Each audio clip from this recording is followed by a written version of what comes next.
డబ్బులు సగమే ఇచ్చినా ఫోన్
లైన్ లేకుండా ఇట్లా ఫ్రీగా అట్లా అంటే పైసలు తీసుకొచ్చి అక్కడ ఇచ్చేసి పని చేసుకొని బండి మీద వెళ్ళిపోతుంది. మళ్ళీ రేటు కూడా తక్కువ ఉంది, రేటు కూడా 650 ఉంది.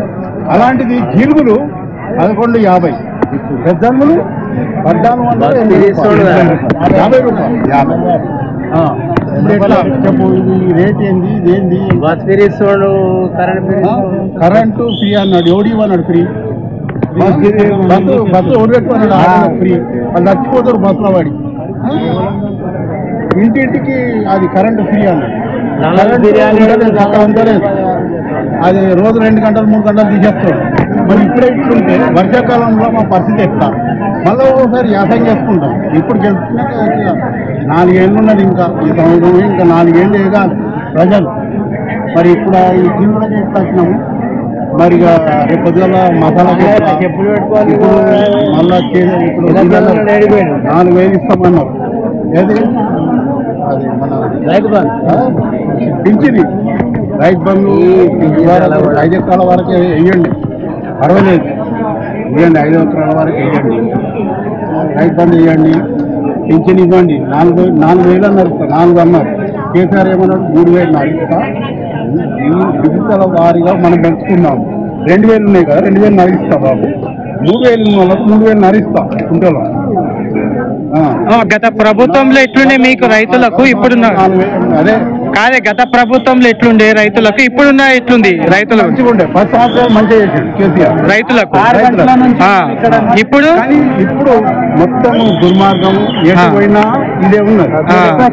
మేము మాలస్య 3 గంటలు అవుతుంది వచ్చి ఇవరకు రాస్తున్నది. లైన్ చూడు, కూర్చున్న లైన్ ఆడున్నది, నేను ఈడున్నా. ఏం చేయాలి చెప్పు? ప్రభుత్వం ఇస్తుంది ఇట్లా నడిపిస్తుంది మన రేవంత్ అన్న. ఇప్పుడు ఏ ప్రభుత్వం వస్తే బాగుంటుంది? ఏ ప్రభుత్వం వస్తే బాగుంటుంది? ఏంది అయింది, ఇక ఓటు వేసినాము అయిపోయింది. ఏ కాలే ఇక వచ్చే మరి బతుకమ్మ మరి 4 ఏళ్ల దాకా ఈ రైతులు మరి వస్తారా తెలియదు. ఈ ప్రభుత్వానికి గట్టిగా వాళ్ళు నిర్ణయం చేసుకొని